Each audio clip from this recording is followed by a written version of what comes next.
तो और बताइए भाई कैसे हो भाई, मजे में ही हो गए क्योंकि भाई तुम्हारे बोर्ड एग्जाम कंप्लीट तो हो चुके हैं। हाय हाय, इतना सुकून।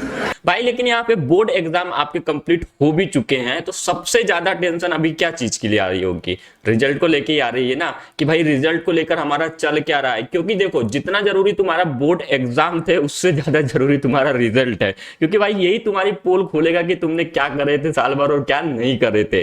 तो काफी जगह मैं देख रहा था और काफी लोगों के मुंह से सुन रहा था, तो यहाँ पे लोगों को इस टाइम पे जो है अभी एक्चुअल कॉपी चेकिंग को लेकर जानने में काफी ज्यादा उत्सुकता है कि कॉपी चेकिंग को क्या चल रहा है इस बार, जो है हमारे बोर्ड जो है टॉपर्स को कैसे निकाल रहा है, कौन सी ऐसी स्ट्रेटेजी अपना रहा है, कैसी मार्किंग स्कीम है, क्या पैटर्न से चेक हो रहा है, और रिजल्ट की डेट वगैरह भी कब तक आ सकती है, क्या हो सकती है, मतलब करंटली क्या चल रहा है। तो आज की इस वीडियो में भाई मैं तुमको ये 4-5 टॉपिक पूरा एकदम बिल्कुल विद प्रूफ समझा के ही बताने वाला हूं कि आपका एक्चुअल कॉपी में चल क्या रहा है, कैसे आपकी मार्किंग स्कीम है, सब कुछ अपन इस वीडियो में जानने वाले हैं। भाई वीडियो का अंत तक जरूर देखना, अगर चैनल पे नए हो सब्सक्राइब भी कर देना यार। तो इस चीज को समझने के लिए हम एक आर्टिकल की हेल्प लेते हैं, जिससे आपको बेटर समझ में आ जाएगा कि एक्चुअल में अभी बिहार बोर्ड में क्या चल रहा है भाई कॉपी चेकिंग को लेकर। तो यहाँ पे देखो, सबसे पहले तो मैं तुम्हें एग्जाम का पैटर्न बता देता हूं, उसके बाद में हम कॉपियों की बात करेंगे, ठीक है।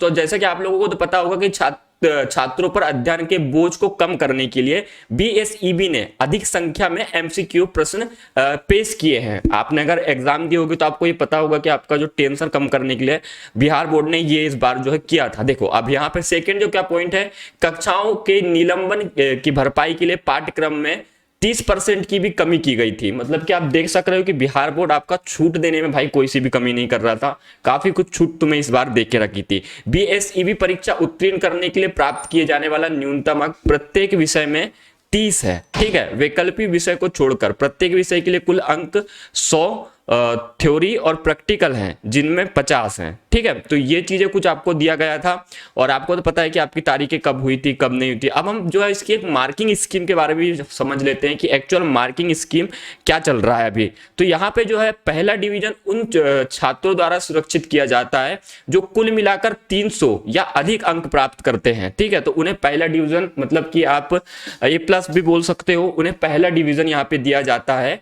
जो 300 के आसपास या 300 से अधिक मार्क भी प्राप्त करते हैं तो उन्हें यहाँ पे पहला डिवीजन दिया जाता है। सेकेंड यहाँ पे जो दिया जाता है 225 और 300 के बीच अंक प्राप्त करने वाले छात्रों को द्वितीय श्रेणी से सम्मानित किया जाता है, जिसे सेकेंड डिवीजन भी बोलते हैं। फिर उसके बाद में यहाँ पे जो है 150 से 200 के बीच अंक प्राप्त करने वाले छात्रों को तृतीय श्रेणी प्रदान की जाती है, ठीक है। और घोषित कम से अंक प्राप्त करने वाले छात्र अनुत्तीर्ण होते हैं, ये तो आपको पता होगा।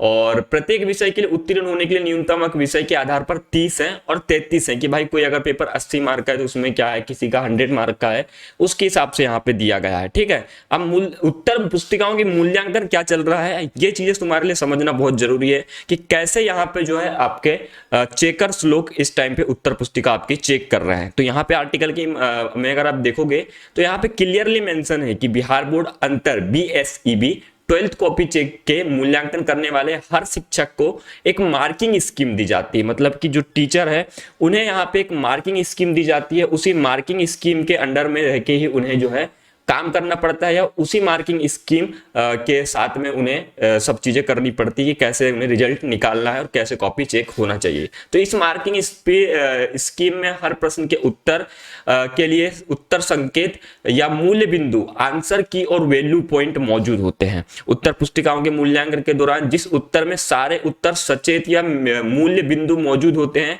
उस उत्तर को शिक्षक पूरे नंबर देते हैं। तो लाइक यहाँ पे देखो, मैं आपको एक दिखा भी दे रहा हूँ यहाँ पे इमेज के माध्यम से, जहां से आपको अच्छे समझ में आ जाएगा कि क्या चीजें वहां पे चेक की जाती है और क्या चीजें नहीं चेक की जाती है, ठीक है। और जैसे कि ये जो पेपर है आपको, ये 12वीं रसायन सैंपल का पेपर है, ठीक है। एक सेफ शॉट है।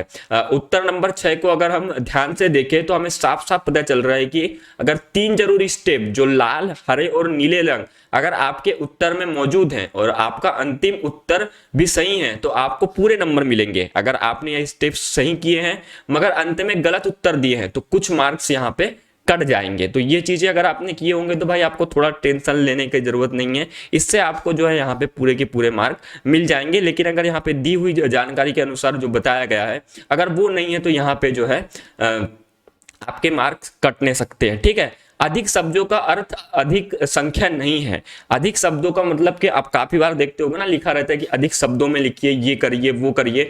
तो कुछ छात्र एक बड़ी गलती की गलत धारणा है कि यदि आप प्रत्येक प्रश्न के लिए जितना हो सके उतना लिखोगे तो आपको निश्चित रूप से पूरे अंक मिलेंगे। ज्यादा लिखने की चाह में ऐसे छात्र अक्सर पूरे पेपर को हल नहीं कर पाते हैं। ज्यादा से ज्यादा लिखने का कोई फायदा नहीं है। अगर किसी भी उत्तर की पूर्ण अंक तभी मिलेंगे जब उस उत्तर के माध्यम से न्यूनतम शब्दों में ही सही सटीक जानकारी दी हो। अगर आपसे ऐसी जनरेटर का प्रिंसिपल पूछा गया है और यह सवाल 1 नंबर का है तो आपको एसी जनरेटर का सिर्फ प्रिंसिपल ही लिखना है। इसके अलावा अगर आपने एग्जाम पेपर में कुछ और भी लिखा है तो आपने सिर्फ अपना एग्जाम पेपर की जो जगह है और टाइमिंग को पूरी की पूरी बर्बाद की गई है। तो ये कुछ जो है पॉइंट है, इन पॉइंट के बेस पे तुम लगा सकते हो कि तुमने कैसा कॉपी लिखी है, कॉपी कैसे नहीं लिखी है। मैंने आपको मार्किंग स्कीम प्लस जो अभी पैटर्न चल रहा है कि कैसे होता है, कितने मार्क पासिंग है, सब कुछ मैंने शायद यहाँ पे डिटेल में दे दी है।